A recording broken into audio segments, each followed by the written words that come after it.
দীর্ঘ ২ সপ্তাহের রক্তক্ষয়ী সংঘর্ষ, বিমান হামলা এবং আন্তর্জাতিক কূটনৈতিক টানাপোড়েনের পর ইরান ও ইসরায়েল সম্পূর্ণ ও সর্বাত্মক যুদ্ধবিরতিতে পৌঁছেছে, এমনটা জানিয়েছেন যুক্তরাষ্ট্রের প্রেসিডেন্ট ডোনাল্ড ট্রাম্প। তবে যুদ্ধবিরতির এই ঘোষণার মধ্যেই সোমবার রাতভর তেহরানে বিস্ফোরণের শব্দ শোনা গেছে, যা নতুন করে উদ্বেগ তৈরি করেছে। প্রশ্ন উঠেছে, এই যুদ্ধ কি সত্যিই শেষ নাকি নতুন রূপে ফিরে আসছে? পেছনের ঘটনা বলছে, পরিস্থিতির মোড় ঘুরে যায় গেল রোববার। প্রেসিডেন্ট ট্রাম্প নির্দেশ দেন ইরানের পারমাণবিক স্থাপনায় সামরিক অভিযান চালাতে।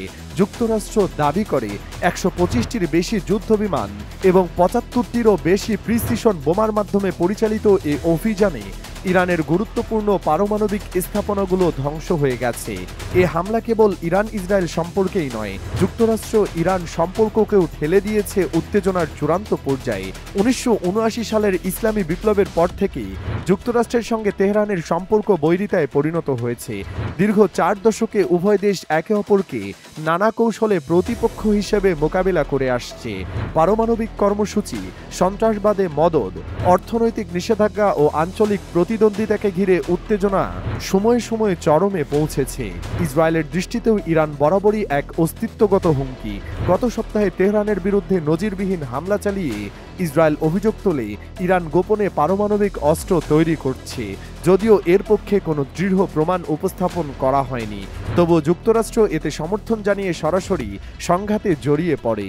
এমন প্রেক্ষাপটে প্রেসিডেন্ট ট্রাম্প মার্চ ২০২৫-এ ইরানের সর্বোচ্চ নেতা খামেনির কাছে একটি চিঠি পাঠিয়ে নতুন পরমাণু চুক্তির প্রস্তাব দেন। তবে ইরান তাতে সম্মত না হয়ে আলোচনাকে চাপ সৃষ্টির কৌশল বলে প্রত্যাখ্যান করে।